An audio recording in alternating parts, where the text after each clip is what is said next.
Welcome to Swastik design tutorials. ఈ వీడియోలో మనం ఒక పర్టికులర్ డిజైన్ మెజర్మెంట్ ఎలా తీసుకోవాలి, మెజర్మెంట్ సెట్టింగ్స్ ఎలా చేంజ్ చేయాలి ఈ వీడియోలో చూద్దాం.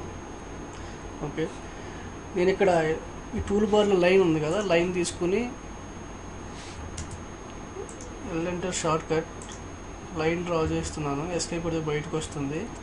ఈ ఎనోటేషన్లో ఉంది కదా, ఎనోటేషన్లో ఇప్పుడు లీనియర్ ఉంది కదా, ఈ లీనియర్ క్లిక్ చేసి ఈ స్క్వేర్ ఎండ్ పాయింట్ అంటారు, ఈ end to last end click చేసి కిందకి డ్రాగ్ చేయాలి. చూడండి, మీకు ఇక్కడ చాలా చిన్నగా కనిపించింది కదా, ఇవి మనకు పెద్దగా కనిపించాలి. ఈ ఎగ్జాక్ట్ మెజర్మెంట్ మనకు తెలియాలంటే డిమ్ స్టైల్ డిమ్ స్టైల్ కనిపిస్తుంది కదా మీకు ఇక్కడ, dim style enter short cut enter చేస్తే మీకు ఇలా ట్యాబ్ ఓపెన్ అవుతుంది, డైమెన్షన్ స్టైల్ మేనేజర్ అని చెప్పి. దీంట్లో మోడిఫైకి వెళ్ళాలి.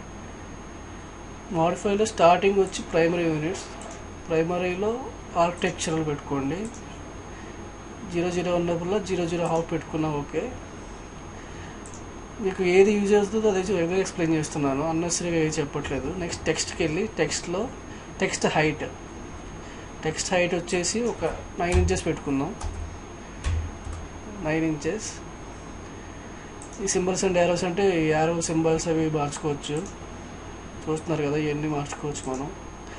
Arrow first point, second point, అలా యారో సైజు అనేది చేంజ్ చేసుకోవచ్చు, అది అంత అవసరం లేదు.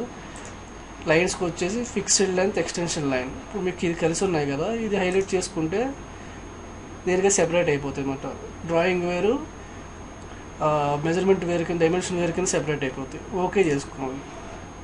ఓకే చేసి క్లోజ్ చేయకూడదు. ఇక్కడ సెట్ కరెంట్ అని ఉంది కదా, ఈ సెట్ కరెంట్ అని మీకు క్లిక్ చేస్తే, పైన క్లిక్ చేస్తేనే మీకు అది యాక్టివ్ అవుతుంది. ఇప్పుడు మీరు చేసిన చేంజెస్ తర్వాత క్లోజ్ చేసుకోండి. ఇప్పుడు చూడండి, ఎగ్జాక్ట్ 57 feet ఉంది లెంత్, ఈ లైన్ లెంత్.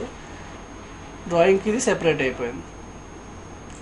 ఇది ఇలా మీరు డైమెన్షన్ అనేది సెట్ చేసుకోవాలి. ఓకే, నెక్స్ట్ క్లాస్లో మనం లైన్ టూల్ గురించి తెలుసుకుందాం. Okay, thank you. Do say like and subscribe to our channel. Thank you so much. Thank you.